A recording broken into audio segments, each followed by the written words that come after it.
Hey, this is Karl again. Thanks for stopping by. I just wanted to say thanks for all the support that we've been getting, and we've been getting quite a few responses to some of the things that we're doing, some emails I'm getting. We really do appreciate that very much.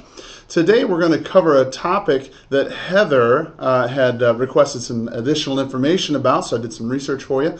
She said that basically, to go ahead and read it, she said, Karl, could you please cover what it is I can do to convert some of these sign calls I'm getting quickly? So Heather, this one's for you. Thanks for asking about that, and I'll be happy to do that. Basically, so what we're doing here when we're talking about conversion and sign conversion, okay, sign call conversion, or maybe even your ad conversion, all right?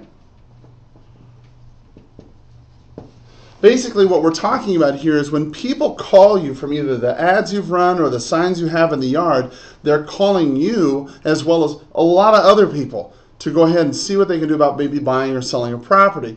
And the thing is that you have a very limited window of time in which you can capture this prospect, determine if they're worth your time, and then go ahead and proceed accordingly.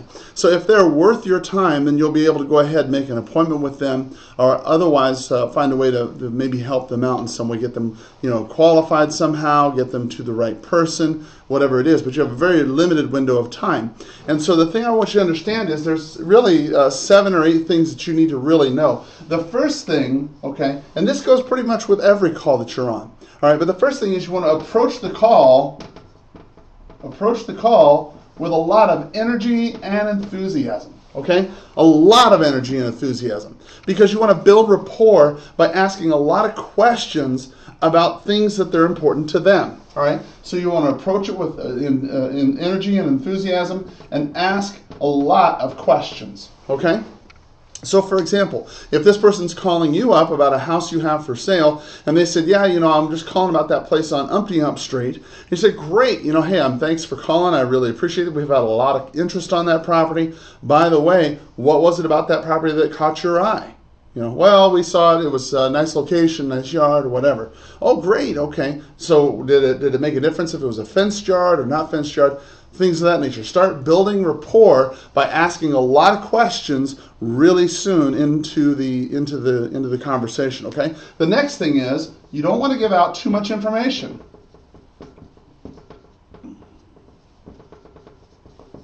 Don't give out too much. Because if you give out too much information, then why in the world do they need to talk to you anymore? Most of the buyers that you're going to talk to are going to want to know about certain things, i.e. the price. Okay, that's certainly one big factor. And then, of course, bedrooms and baths and all of that. See, if you give out too much information too fast, okay, then what they're really trying to do is rule out the property. That's really why they're calling. They're calling to see if this is going to fit a particular criteria that they're looking for. So for example, if I'm looking for a 3-bedroom, 2-bath home, and I call up about your home, and it's a 2-bedroom, okay, and I say, well, how many bedrooms is it? And you say, well, it's a 2-bedroom. Okay, well, thanks a lot, and they hang up. That's not going to work. You've lost that opportunity.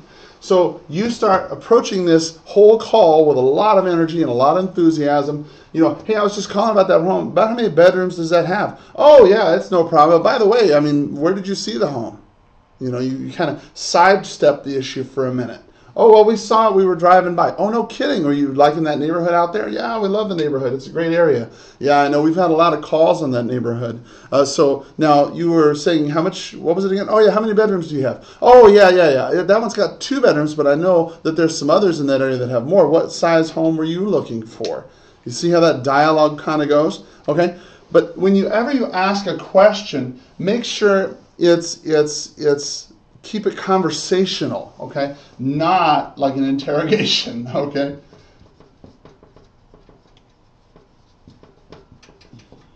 Do not interrogate them, all right? Just simply say, hey, look, no problem. By the way, I know some other homes in the area. What sort of home are you looking for? Are you looking for a 3-bedroom, 4-bedroom? Tell me about that. How you would talk to your friend. Don't say, so what type of home are you looking for? Don't say that, okay? Next, you want to preview property. Preview property daily. Put it in your schedule to see 2 or 3 homes a day. And the reason why is because that'll give you a lot of product knowledge, all right? And that will help you be able to if they're not interested in that property, then they're going to be interested in maybe some other properties in that area that you may know. So for example, if they're not interested in your 2-bedroom, you say, well, you know, I know of another one down the way that is a 3-bedroom, and you said you were looking for a 3-bedroom, right? Yeah, okay, well, that one actually is going to be, I think, a really good deal for you as well. So because you've been previewing property daily, then you're going to know about it, and that's going to help you out quite a bit. Now the next step, okay, step 4 is you want to close for an appointment as soon as possible, okay? And then what you want to do is you say, well, look, you know, this 3-bedroom down the way, okay, I know that that home is a really nice place, okay, but I also know that there's another one that's coming up on the market. It's not here just yet. Now, the reason why you can truthfully say this is because more often than not, statistically, 2 homes go on the market for every one that goes on the market and sells. So what you can see is that, you know, if you've got a home that goes on the market in, say, ABC subdivision, okay, they're asking about that property, but it doesn't meet the criteria. But there's another one that's currently for sale. You know this. But then, statistically speaking, there's going to be 1 or 2 other ones in that subdivision that are going to come on the market. All right, and that's just the way the statistics roll. All right, so the fact is that if you can say, well, look, I also know about another one that's coming on the market here pretty soon. Well, let's get together and talk about that one as well. Then that will help you close for that appointment, because you're telling them that not only do you know of one that's already available, but you also know of a couple others that are coming on the market. All right, so then you now have knowledge that they need, which will help them want to see you a lot easier and a lot faster. The next thing you want to do is get them to come into the office, okay? C-I-T-O, come into the office, all right? You want to get them to the office as soon as possible, okay?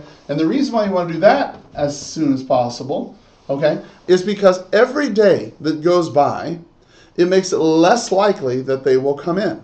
So for example, if you're talking to them today, and they say today is, let's say Monday, and they say, well, yeah, you know, we want to take a look at some property. Great, you know, no problem. I'm sorry, this one won't work for you, but I know of another one that's for sale in that area. As a matter of fact, I know of about 2 others that are going to be coming on the market here pretty soon.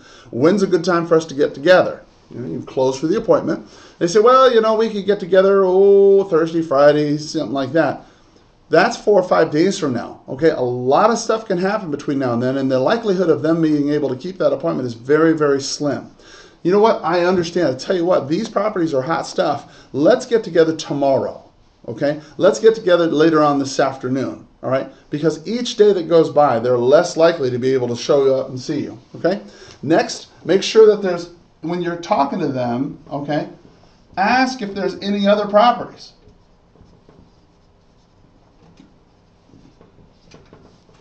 You see, because remember, when they're calling you, don't forget, they're calling a lot of other agents too. And the fact is, agents are notoriously bad about contacting people and calling them back. So when you're picking up that phone, right off the bat, you're ahead of the rest, okay? Because think about it. When you're trying to call an agent, especially if it's a busy agent, somebody who's got a lot of properties for sale, you're having a tough time getting a hold of them. You know, they're like, yeah, you know, I'll call you back between 1 and 3, or they don't even return your call or something like that. But here you are, you're talking to them on the phone, okay? Take a minute and say, well, look, you know, on your way into the office, by the way, is there any other property that you had questions about? I have access to all of the ones. Because remember, the public doesn't always know that you have the ability to show and sell them stuff from anything in MLS, or even certain for sale by owners. So the fact is, if you can say, look, are there any other properties that you have questions about that I can research for you, okay? Do you have any interest in any HUD property? Do you have any interest in foreclosures, short sales, some of the smoking deals out there? Do you have any questions about those? Well, yeah, as a matter of fact, there's that house on your house on 29th, but then there's another house 2 streets down on 27th. You know, do you have any information on that? You know what? I'll look it up and I'll have that information ready for you when you get here, okay? The next thing you want to do, okay, is of course sell them. Sell them on the benefits of what they'll get when they come and see you, okay? Sell them on the benefits.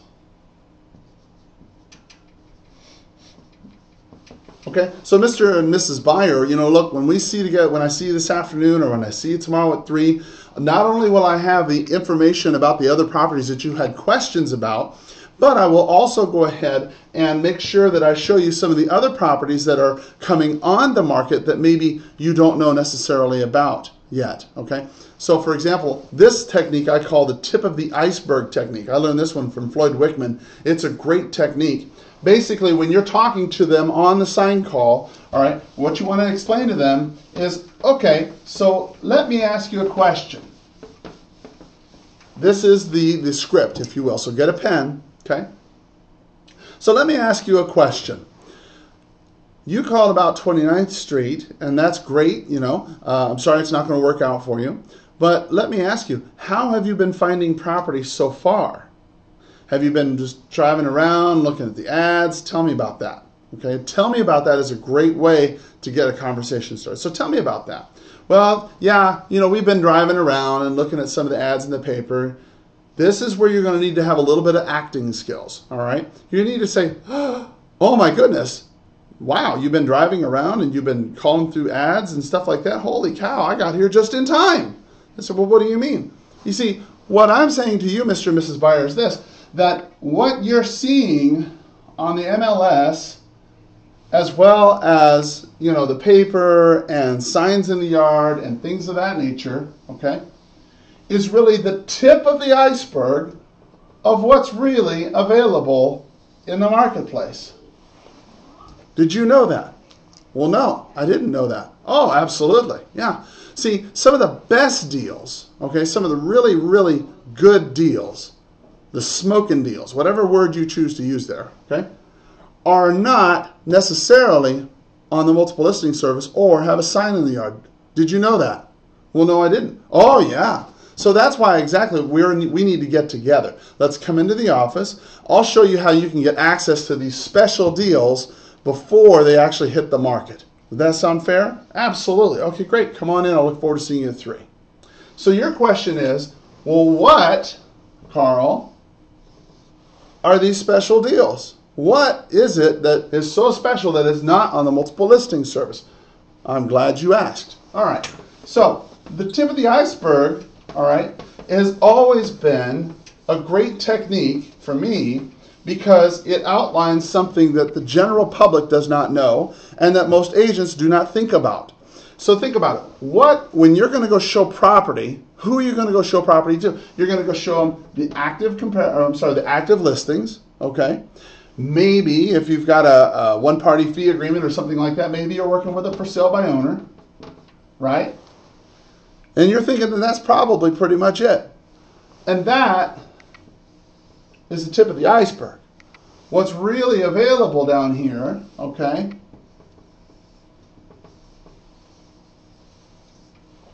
the other things that could work. You've got REO that's coming up, okay? Why you want to come into the office, this is an aside. I had a conversation with another agent here over the weekend. He brought this up. He said, you know, Karl, the reason why I come into the office is because, you know, I could do all my work from home, but I come into the office because I can hear about some of the deals that are coming up or the pocket listings, which is another thing. Now, if you're not familiar with the word of a pocket listing, basically it's a listing where somebody said, hey, look, Mr. Agent, Mrs. Agent, whatever it is, I will go ahead and I'll let you sell my home, but I don't want it on the multiple listing service. So people don't necessarily know about it, okay? REOs that are coming up. So for me, I do a lot of REO property. And so, for example, I may have properties coming up here in the next week or two that you may not know about because I'm not on a multiple listing service. But if you're talking to me on a regular basis, hey, Karl, what you got coming up? Yeah, you know what? I got something coming up on Umpty Street, and it'll be in the next week or so. You're going to know about it before everybody else does, okay? Some of the other stuff, expires, cancel.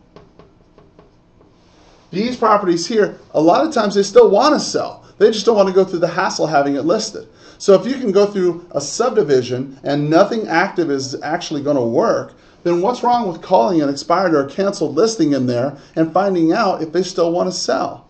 Hey, works all the time. I've sold dozens of properties like that. Some of the other ones, old for sale by owners. If you have a service like Land Voice or Red X or something like that, you can research some of these old for sale by owners and you can find them real fast. Okay? How about these? Pre-foreclosures. Okay? These pre-foreclosure sales, things that people like NODs, right? These people, notice the defaults. These people here, you know about them before they ever come on the market. If you are on a 90-day list, you get it from the title company or from a service or whatever, you're going to know about those properties before they ever hit the market. Some of the other ones, probate. If you do probate sales or anything like that, you have access to those sorts of information. And then, of course, you always have the traditional just listed, just sold calls. Okay? So this active and for sale by owners and things like that, most of the time that's what people are seeing, sign calls. Okay? Most of the time they're seeing the active listing because they've got a sign in the yard. But you and I both know that there's a ton of other property that's for sale that they don't have access to, that they don't see, and they think they're pretty smart because they got access to the multiple listing service. They see the same thing you do. Well, the fact is they don't, and you need to outline that. And the faster and the more eloquently you can outline that, the better off you'll be. So anyway, I hope that this has been a helpful lesson to you there. Remember, the tip of the iceberg close is a great way to get people to come into the office quickly, and it can also make you a lot of money. If you have any other questions, or like this caller here, this person did, then feel free to go ahead and email me directly at kkrentzel@gmail.com. Or go ahead and subscribe down at the buttons below, and comment down there. We'll be sure to answer any questions you have as well. Thanks a lot for stopping by. Appreciate it, and make it a powerful selling day. Take care.